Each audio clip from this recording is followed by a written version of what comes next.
মঙ্গলবার রাতে আগরতলার বিভিন্ন ত্রাণ শিবিরগুলি পরিদর্শন করে শরণার্থীদের খোঁজ খবর নিলেন মুখ্যমন্ত্রী। পাশাপাশি তিনি শরণার্থীদের সর্বত্র সহযোগিতার জন্য আধিকারিকদের নির্দেশ দেন। মঙ্গলবার রাতে আগরতলা বিভিন্ন ত্রাণ শিবিরগুলি পরিদর্শন করলেন রাজ্যের মুখ্যমন্ত্রী প্রফেসর ডক্টর মানিক সাহা। এদিন তিনি মেয়র দীপক মজুমদার সহ উচ্চপদস্থ আধিকারিকদের নিয়ে বড় দোয়ালে বিবেকানন্দ স্কুলে ত্রাণ শিবির সহ আগরতলার বেশ কয়েকটি ত্রাণ শিবির গিয়ে শরণার্থীদের সঙ্গে কথা বলেন এবং তাদের খোঁজ খবর নেন। শরণার্থীদের প্রয়োজনীয় খাবার দাবার ওষুধপত্র দেওয়ার জন্য আধিকারিকদের নির্দেশ দেন মুখ্যমন্ত্রী। এক সাক্ষাৎকারে মুখ্যমন্ত্রী বলেন, এখনো বেশ কয়েকজন ঘরবাড়ি ছেড়ে আসতে চাইছেন না, তাদেরও রিলিফ ক্যাম্পে আনার প্রয়াস জারি রয়েছে। দুর্যোগ মোকাবিলার জন্য সব ধরনের প্রস্তুতি রেখেছে রাজ্য সরকার।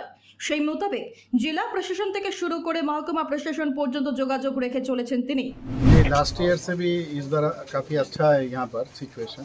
हमेशा तो इस तरह पानी यहाँ पर तो पानी गिरता रहता है हमेशा, तो लास्ट ईयर भी ऐसे ही सिचुएशन हुआ था, लेकिन उस हिसाब से अभी बांध का काम भी बहुत अच्छा हुआ पहले से।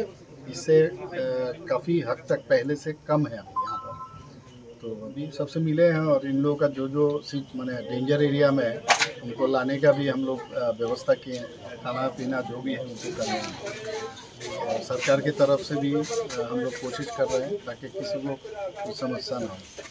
और अगरतला म्यूनसिपल कॉरपोरेशन से भी व्यवस्था किए हैं। डीएम साहब को भी मैंने बोल दिया, एसडीएम भी आ रहा है, इन लोगों से बात करके।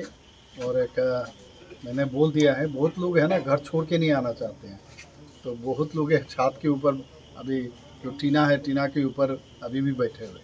तो मैंने कहा नहीं अभी आ जाओ, क्योंकि पहाड़ से पानी आता है ना, तो इसलिए बढ़ रहा है अभी खबर मिला है। मैंने कहा सबको सिक्योर्ड एरिया में ले आए, पहले से हम लोग ये कर रहे हैं। तो यहाँ पर आए हम, ये मेरा विधानसभा के अंतर्गत है।